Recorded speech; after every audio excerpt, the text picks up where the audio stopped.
மாதம்பட்டி ரங்கராஜ் மற்றும் ஜாய் கிறிசல்டாவோட திருமண சர்ச்சை தான் ரொம்பவுமே விவாத பொருளாக ரீசெண்டாக இருந்துகிட்டு இருந்தது.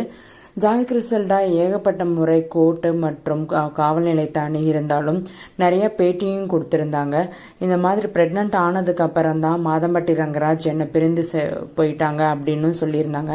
இந்த நிலைமையில முதல் முறையாக மாதம்பட்டி ரங்கராஜ் முதல் முறையாக அவரோட பதிலை கொடுத்துருக்குறாரு. வாங்க அவர் என்னதான் அப்படி ஸ்டேட்மெண்ட் கொடுத்துருக்குறாங்கன்னு இந்த வீடியோவில் பார்க்க போகலாம். ரொம்ப நாளாக இவரோட பதிலுக்காக ஊடகங்களும் வெயிட் பண்ணிட்டு இருந்தாங்க, மக்கள் எல்லாருமே வெயிட் பண்ணிட்டு இருந்தாங்க. இந்த இஷ்யூவை ரொம்பவுமே சீரியஸாக எடுத்துக்கிட்டவங்க மட்டும்தான். சரி, அப்படி என்னதான் ஜாய் கிறிசல்டா அவங்களுக்கும் இவங்களுக்கும் நடக்கிற பிரச்சனைக்கு பதில் கொடுத்துருக்கிறாருன்னு ஒரு பெரிய ஸ்டேட்மெண்ட்டே கொடுத்துருக்குறாங்க. என்ன சொல்லியிருக்கிறாருன்னா, எல்லாருக்குமே வணக்கம். நீதிமன்றத்திற்கு வெளியே திருமதி ஜாய் கிறிசல்டா எழுப்பின தற்போதைய சர்ச்சையை தீர்த்து வைக்குமாறு பல நபர்கள் என்னை அணுகிட்டு வர்றாங்க.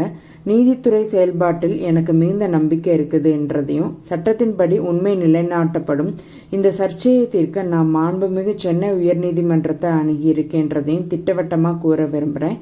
இந்த பிரச்சனை தொடர்பான எந்த ஒரு ஊடக விசாரணையிலோ இல்லை பொது விவாதத்திலோ ஈடுபடவோ ஊக்குவிக்கவோ அல்லது பதிலளிக்கவோ நான் விரும்பலை. ஆன்லைன் ஊடகங்கள் மீது எனக்கு மிகுந்த மரியாதை இருக்குது.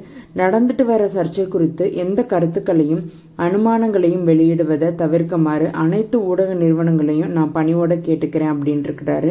நான் இந்த சர்ச்சையை சட்டப்படி எதிர்கொள்ள விரும்புகிறேன். அதனால நான் எந்த ஒரு தனிநபருக்கும் நான் பேட்டி அளிக்க விருப்பம் இல்லை அப்படின்னு சொல்லியிருக்கிறாரு. இதுதான் முதல் முறையாக இந்த திருமண சர்ச்சைக்கு அவர் கொடுத்திருக்க பதில்.